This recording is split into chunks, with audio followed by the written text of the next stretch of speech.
இறைவன் மிகப்பெரியவன்.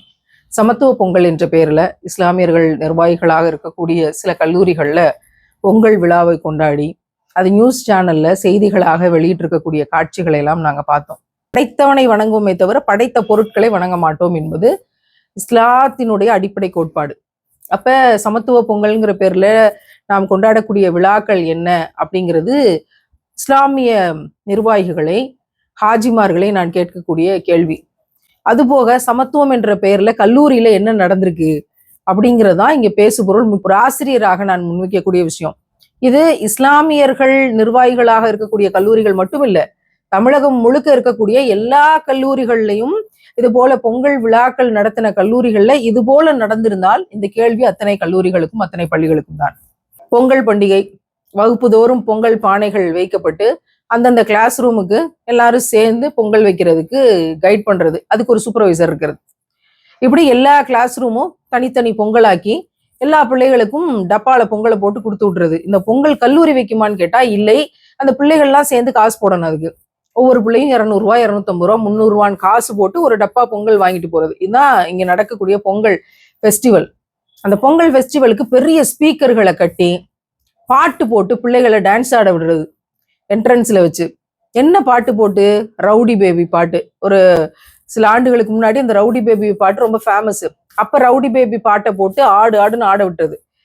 அதுல இஸ்லாமிய கல்லூரிகளாகவோ அல்லது இஸ்லாமிய பிள்ளைகள் படிக்கக்கூடியதா இருந்தோ அதுல 1-2 பிள்ளைகள் இதை பார்த்து மயக்கத்துல இன்னைக்கு இன்ஸ்டாகிராம்ல டான்ஸ் ஆடிட்டு கிடக்குறாங்களே, அது மாதிரி அங்க கல்லூரியில போய் சில பிள்ளைகள் அங்கேயும் ஹிஜாபை மறந்துட்டு, கொள்கைகளை மறந்துட்டு, கோட்பாடை மறந்துட்டு, தொழுகையை மறந்துட்டு, அல்லாஹ் ரசூலை மறந்துட்டு அங்க போய் சினிமா பாட்டுக்கு ரவுடி பேபிக்கு நல்ல டான்ஸ் ஆட வேண்டியது.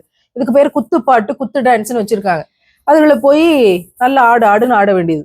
அதுக்கப்புறம் நாங்கள் கலைகளை வளர்க்கிறோம்ங்கிற பேர்ல நல்ல மியூசிக் அடிக்க விட்டு ஆடுன்னு ஆட்டம் போடுறது. அதில் நாகரிகமோ? பள்ளி கல்லூரிகள் இதை இன்னைக்கு என்கரேஜ் பண்றாங்கன்னா இவங்க நாளைக்கு பொது இடத்துக்கும் போய் அதான் செய்யறாங்க. இதுல பல வன்முறைகள் நடந்து கொண்டிருக்கு. இதை பற்றியெல்லாம் கவலைப்படாத சமுதாயம் பள்ளி கல்லூரிகள்ல சினிமா பாட்டுகளுக்கு முக்கியத்துவம் கொடுத்து, இந்த யூடியூபர்களுக்கு முக்கியத்துவம் கொடுத்து, இது போன்ற ஆட்களை வரவேற்று கலைகளை வளர்க்கிறோம்ங்கிற பேர்ல இந்த பாரம்பரிய கலைகளை எல்லாம் கொண்டு விட்டுட்டு கரகாட்டத்தினுடைய மாற்று வடிவமாக சில ஆடைகளையும் உடுத்தி கொண்டு, உண்மையாகவே பெண்களுடைய வளர்ச்சி தானா? உண்மையாவே பெண்களுடைய முன்னேற்றம் தானா? உண்மையாவே பெண்களுடைய கல்விதானா? உண்மையுடைய பெண்களுடைய வீரம் தானா அப்படின்னு விளங்கல. பெண்களுடைய வீரம் 50 கிலோ கல்லை தூக்கி பின்னாடி தூக்கி போடுறதுல வீரம் இருக்குதான்னு எனக்கு தெரியல. ஆனால் ஹராமான வழியில, வழிகேடான வழியில போகாம என்ன கஷ்டம் வந்தாலும் நேர்மையாக ஒழுக்கமாக இருந்து ஒரு பெண் வாழ்ந்து தன்னை சுற்றி இருக்கிறவர்களையும் ஒழுக்கமாக வளர்த்து ஆளாக்குறதுலதான் வீரம் இருக்குன்னு நான் நினைக்கிறேன். திடீர்னு கணவர் மரணிச்சுட்டா சிங்கிள் மதரா இருந்து ஒரு விதவை பெண்மணி தன்னுடைய பிள்ளைகளை படிக்க வச்சு ஆளாக்கி ஒரு பட்டம் வாங்க வைக்கிறா பார்த்தீங்களா, அதுதான் வீர பெண்மணின்னு நான் நினைக்கிறேன். 100 கிலோ கல்லை தூக்கி பின்னாடி போடுறதுல வீரம் இருக்குங்கிறதுல எனக்கு பெரிய உடன்பாடு இல்லை. இதெல்லாம் செய்யக்கூடிய இதுல கையை தட்டிக்கிட்டு, கத்திக்கிட்டு, விசில் அடிச்சுக்கிட்டு, ஆட்டம் போட்டுக்கிட்டு, இவையெல்லாம் இப்ப இந்த விஷயங்கள் எல்லாம் உண்மையாவே சமத்துவத்தை ஏற்படுத்துதா அப்படின்னு நான் கேட்கிறேன். இதற்கு வைக்கக்கூடிய தலைப்பு சமத்துவ பொங்கல். இப்ப இந்த ஆட்டம், பாட்டம், கொண்டாட்டம், குத்துப்பாட்டுக்கு நடனம் ஆடுறது, சினிமா பாட்டை போட்டு விட்டுக்கிட்டு கூத்து பண்றது, அதுல வரக்கூடிய மாற்று சமூகத்தினுடைய ஆசிரியர்கள் எல்லாரும் சேலை கட்டி இடுப்பு தெரிவதை போலவும், பின்னாடி டிசைனர் பிளவுஸ் போட்டு முழுக்க நெக்குகளை எல்லாம் இறக்கியும், டிசைனர் பிளவுஸ் போடாத ஆசிரியர்களை, பேராசிரியர்களை கல்லூரிகளில் காட்டுங்கள்னு ஒரு பேச்சு போட்டி தலைப்பு வைக்கலாமான்னு யோசிச்சுட்டு இருக்கிறோம். எத்தனை சென்டிமீட்டர் அளவுக்கு உங்களுடைய நெக்குகளை பின்னாடி இறக்கலாம், நீங்க எத்தனை மடிப்பு சேலைக்கு வைக்கலாம், உங்களுடைய உடல் அங்கங்கள் வெளியே தெரியாத மாதிரி எத்தனை சென்டிமீட்டருக்கு உங்களுடைய சேலைகளை கட்டலாம் என்று ஒரு இருக்கிற விஷயங்கள்லாம் உடைச்செறிஞ்சு ஒரு பேச்சு போட்டிக்கு தலைப்பு வச்சா என்னன்னு தோணுது. பிள்ளைகள் ஒழுக்கமாக ஷால் போட்டு வர்றாங்க, பிள்ளைகள் அழகாக கண்ணியமாக ட்ரெஸ் போட்டு வர்றாங்க. சுடிதாரா இருக்கட்டும், ஃபர்தாவா இருக்கட்டும், ஹிஜாபா இருக்கட்டும், அது இஸ்லாமிய கல்லூரிகளா இருக்கட்டும், நான் இஸ்லாமிக் காலேஜஸா இருக்கட்டும், பிள்ளைகள் நேர்த்தியாக வருகிறார்கள். ஆனா கல்லூரியில வேலை செய்யக்கூடிய பல பேர், எல்லாரையும் நான் சொல்லல, பாதிக்கு பாதி பேருக்கு மேல டிசைனர் பிளவுஸ்கள், லோ நெக்கு, அநியாய ஹேர் ஸ்டைல்கள் எல்லாம் தெரியக்கூடிய விதமாக உடை வடிவமைப்புகள்னு மிக மோசமாக இருக்கக்கூடிய காட்சிகளை நான் நேர்லயே பார்த்திருக்கேன். நல்லபடியா கோட்லாம் கொடுங்க ஆசிரியர்களுக்கு, கண்ணியமாக உடை உடுத்துங்க, நிம்மதியா ஆசிரியர்கள் இருந்து வேலை செய்யக்கூடிய விஷயத்த இதுல கோஎஜுகேஷனா இருந்தா சொல்லவே தேவையில்லை.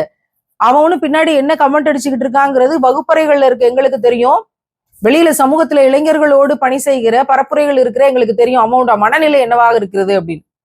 எப்படி இருக்க நிலைமையில கொண்டு வந்து நாட்டுப்புற கலைகள்ன்ற பேர்ல கொண்டு வந்து போட்டு எல்லாத்தையும் போட்டு ஆட விட்டுக்கிட்டு கத்த விட்டுக்கிட்டு இது சமத்துவமா என்ற கேள்வியை நான் முன்வைக்கிறேன். சினிமா பாட்டை போட்டு ஸ்பீக்கர் பெருசா கட்டி இது டான்ஸ் ஆடி ரவுடி பேபி சாங் போட்டு அப்பப்ப என்ன சாங் இருக்கோ அதை போட்டு இந்த பாடல்களை எல்லாம் போட்டு நடனம் ஆட விடுவதுதான் சமத்துவமா? ஆளுக்கு 300 ரூபா போட்டு எல்லாரும் சேர்ந்து பொங்கல் வச்சு ஒரு டப்பா வீட்டுக்கு கொடுத்து விடுறதுதான் சமத்துவமா? இங்க நாட்டுப்புற கலைகள்ன்ற பேர்ல சில இடங்கள்ல கண்ணியமான உடை உடுத்தி வர்றாங்க அந்த கலைஞர்கள். சில இடத்துல கரகாட்டம்ன்ற பேர்ல அவங்க உடுத்திட்டு வர்ற உடைகள்லாம் என்னவா இருக்குன்னு நான் சொல்லி தெரிய வேண்டியதில்லை. இதுக்கு பேர் சமத்துவமா? இதை பள்ளி கல்லூரிகளுக்குள்ள கொண்டு வந்து விட்டு இதுக்கெல்லாம் ஏஜென்ட்டுகள் இருக்கிறார்கள். இதையெல்லாம் நிகழ்வாக நடத்தி தருவதற்கு ஈவெண்ட் மேனேஜ்மெண்ட்டுகள் இருக்கிறார்கள். அவர்களுக்கு அது சம்பளம், அவர்களுக்கு அது ஊதியம், அவர்களுக்கு அது பிழைப்பு.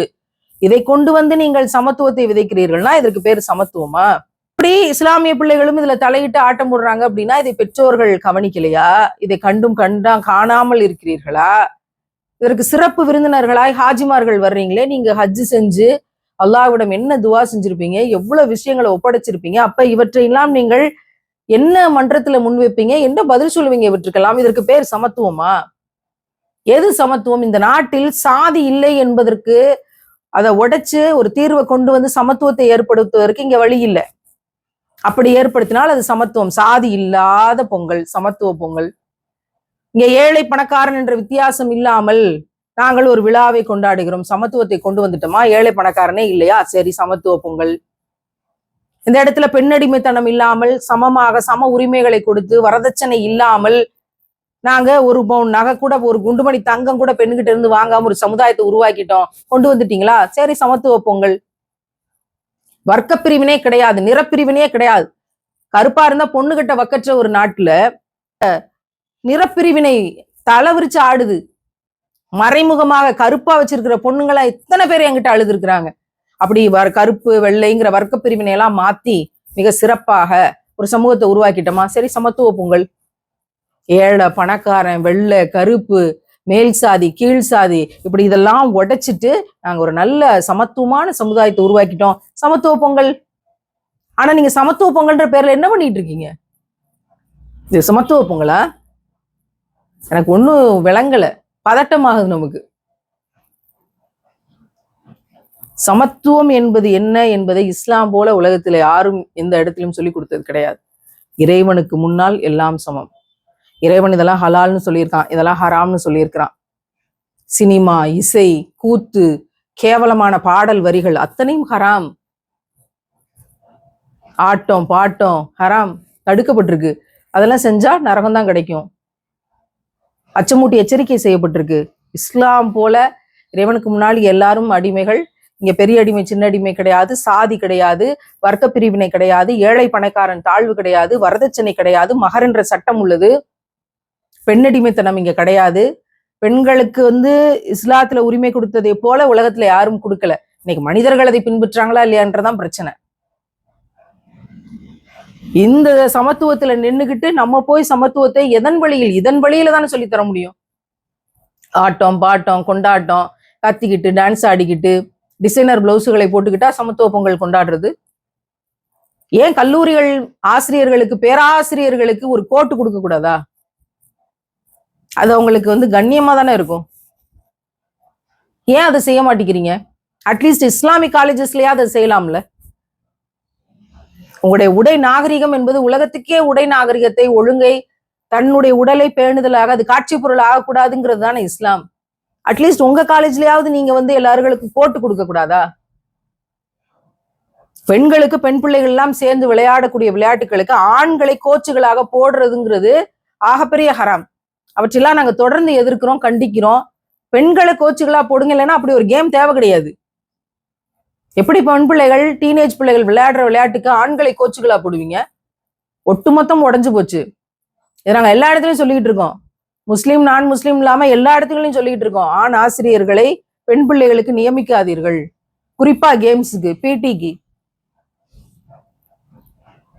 ஒரு நம்ம பேசிக்கிட்டு இருக்க அந்த நேரத்துல 13 பிள்ளைகள் பாலியல் வன்கொடுமையால பாதிக்கப்பட்டு கொண்டிருக்கும் போது ஒரு ஊர்ல அத்தனை பள்ளிகள் இருக்குன்னா எவனாவது ஒரு ஆசிரியர் பாலியல் வன்கொடுமை, மாணவிகளை ஏமாத்தி சீரழிச்சு எத்தனை பிள்ளைகள் தற்கொலை செஞ்சு இறந்து போயிருக்காங்க.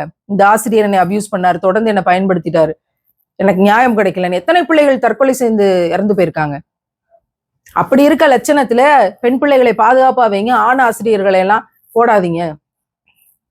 பெண் பிள்ளைகளுக்குன்னு சொல்லும் போது சில இஸ்லாமிக் இன்ஸ்டிடியூஷன்ஸ்ல கேம்களுக்கு ஆண்கள் கோச்சுகளை போட்டு கபடி விளையாடுகிறார்கள்னா கேட்கும்போது, ஃபுட்பால் விளையாடுறாங்க, வாலிபால் விளையாடுறாங்கன்றது கேட்கும்போது வைத்தறிச்சலா இருக்குது எங்களுக்கு. எதை சொல்லி எப்படி யாரிடம் எடுத்து சொல்லி இதை மாற்றுவதுன்னு தெரியாம தான் இந்த காணொளிகளை வெளியிட்டு கொண்டிருக்கிறோம். யாராவது ஒருத்தர் இதை எடுத்து சொல்லி இதை மாத்திர மாட்டாங்களா? இது மாறிடாதா? இதற்காக ஒரு இயக்கம் அமைத்து மாத்தணுமா? அப்படிங்கிற பரிதவிப்போடு இதையெல்லாம் நாங்கள் வெளியிட வேண்டியிருக்கு. இறைவனுக்கு அஞ்சிக் கொள்ளுங்கள் அப்படிங்கிறதான் இஸ்லாமிக் இன்ஸ்டிடியூஷன்ஸ்க்கு நாங்க சொல்லிக்கிறோம். இறைவனுக்கு அஞ்சிக் கொள்ளுங்கள். நீங்க ஒரு நிறுவனம் நடத்துனீங்க, நீங்க ஒரு ஸ்கூல் வச்சீங்க, நீங்க ஒரு காலேஜ் வச்சீங்க, நான் எதையெல்லாம் தடுத்தனோ அதெல்லாம் சிறப்பா விழா வச்சு கொண்டாடி இருக்கிறீங்க. இதுக்கு நீங்க என்ன பதில் சொல்றீங்கன்னு இறைவன் கேட்டால் உங்களுடைய பதில் என்ன? இறைவன் இவற்றையெல்லாம் மன்னித்து நேர்வழியை சமூகத்துக்கு கொடுக்கணும்னு நாங்க அதிகமா துவா செஞ்சுக்கிறோம். இப்படி போய் கொண்டிருக்க பரிதவிப்பான நிலைமையில பிள்ளைகளை பெற்றோர்கள் கண்ணியமாக வளர்த்து பள்ளி கல்லூரிகளில் என்ன நடக்கிறது என்பதை கவனித்து உடனடியா போய் இதெல்லாம் தடுக்கிறதுக்கு ஏதாவது ஒரு வேலை செய்யுங்க. நான் எப்படி இதெல்லாம் போய் கேட்கறது நின்றீங்கன்னா இவ்வளவு பிரச்சனை நாளைக்கு நம்ம வீட்டுக்கு வராதுங்கிறதுக்கு எந்த உத்தரவாதமும் கிடையாது. நாங்க எங்களுக்கு தெரிஞ்ச சில கல்லூரிகளுக்கு கடிதம் எழுதி கொடுக்கலாம்னு தான் இருக்கிறோம். பள்ளிகள் கல்லூரிகள் எங்கள் பிள்ளைகளை ஒழுக்கமாக வளர்த்து விடுவார்கள் என்று நம்பித்தானே கூலி வேலை செய்து பிள்ளைகள் பல பெற்றோர்கள் கூலி வேலை செய்து உங்களுடைய நிறுவனத்துல கொண்டு வந்து சேர்க்கிறாங்க. கூலி வேலை செய்யக்கூடிய தாய்மார்கள்ட்ட இருந்து நம்ம கை நீட்டி ஃபீஸ் வாங்குறோமே, என் பிள்ளைய ஒழுக்கமா வளர்த்து ஆளாக்கிடுவாங்கன்னு அந்த தாய் நம்பித்தானே அனுப்புறா. இங்க நம்மளே இதெல்லாம் செஞ்சோம்னா இப்ப அந்த தாய் கூலி வேலை செய்யக்கூடிய அந்த தாயினுடைய கனவுக்கு யார் பதில் சொல்றது? இறைவன் இதுல கேள்வி கணக்குல வச்சோம்னா நம்ம கிட்ட ஏதாவது பதில் இருக்கும்னு நினைக்கிறீங்களா? உலகம் நாகரிகம் என்ற பெயர்ல அட்மிஷனுக்காக எதையோ செய்து படைத்த இறைவனை, ஏக இறைவன் ஒருவனே என்பதை நம்பிக்கொண்டிருக்கிற நாமும் அதை செய்துவிடக் கூடாது. ரொம்ப கவனமா இருக்கணும். அப்படி ஒரு வருமானம் தேவையில்லை, அப்படி ஒரு அட்மிஷன் தேவையில்லை, அப்படி ஒரு விளம்பரம் தேவையில்லை, அப்படி ஒரு ஆட்டம் பாட்டம் தேவையில்லைங்கிற முடிவுக்கு நிர்வாகிகள் வராத வரைக்கும் சமூகத்தினுடைய முன்னேற்றத்தை ஒருபோதும் நினைச்சு கூட பார்க்க முடியாது. இனிமே ஏற்கனவே பிள்ளைகள் இன்ஸ்டாகிராமு, யூடியூபு, வாட்ஸ்அப்பு, ஃபேஸ்புக்குன்ற பேர்ல இங்க இப்படி அனாச்சாரங்கள் பாதுகாக்கிறது எப்படின்னு தெரியாம ஒவ்வொரு விஷயத்தையும் போராட்டத்தோடு அந்த மனநிலையோடு அணுகி பிரச்சாரம் செய்து கொண்டிருக்கிறோம். அதுக்காக வேலை செஞ்சு கொண்டிருக்கிறோம். ரொம்ப வேதனையா இருக்கு. பிள்ளைகளை பாதுகாக்க வேண்டிய நாம் கூடுதல் கவனத்தோடு இருக்க வேண்டியதா இருக்கு. சினிமா இல்லாமல், சினிமா பாடல்கள் இல்லாமல், இந்த இசை என்ற பெயர்ல இங்க நடக்கக்கூடிய கூத்துக்கள் எல்லாம் இல்லாமல் பள்ளி கல்லூரிகளை பாதுகாக்க வேண்டியது எப்படி அப்படிங்கிற ஒரு மிகப்பெரிய ஆபத்தான சூழ்நிலையில இருக்கிறோம். எனவே சமத்துவம் என்ற பெயரில் நீங்கள் நடத்தக்கூடிய இந்த விழாக்கள் எல்லாம் சமத்துவமானவை அல்ல. உண்மையான சமத்துவத்துக்கான போராட்டம் வீதிகளில் இருக்கிறது, ஏழை மக்களிடத்தில் இருக்கிறது, நிற பேதத்தால் பாதிக்கப்பட்டிருக்கிற கருப்பு நிறத்தினுடைய மக்களிடத்தில் இருக்கிறது, சாதியின் பெயரால் பாதிக்கப்பட்டிருக்கிற அந்த ஒடுக்கப்பட்ட தாழ்த்தப்பட்ட சமூக மக்களிடத்தில் இருக்கிறது சமத்துவம். அவர்கள் இதுல இருந்து காப்பாத்துறதுக்கு யாரெல்லாம் போராடுறாங்களோ வேலை செய்யறாங்களோ அதில் இருக்கிறது சமத்துவம். மற்றபடி நீங்க சினிமா பாட்டுக்கு போட்டு டான்ஸ் ஆடி நாங்கள் நாட்டுப்புற கலைகளை வளர்க்கிறோங்கிறதுல ஆட்டத்தை போடுறதுல சமத்துவம் வளருமா அப்படிங்கிறது எனக்கு தெரியல. டிசைனர் பிளவுஸுகளை போட்டு கொலவை விட்டு ஆட்டம் போட்டு குதிச்சு விளையாடுறதுல சமத்துவம் இருக்கான்னு எனக்கு தெரியல. நன்மையை விதைக்கவும் தீமையை தடுக்கவும் ஒவ்வொரு முஃமினுக்கும் இறை நம்பிக்கையாளருக்கும் கடமை உண்டு என்ற சத்தியத்தை நம்பியதனால் இந்த காணொளிகளை பதிவு செய்து கொண்டிருக்கிறோம். வல்ல ரஹ்மான் உங்களையும் எங்களையும் மன்னிப்பானாக, உங்களையும் எங்களையும் நேர்வழியில் வலிமைப்படுத்துவானாக. ஆமீன்.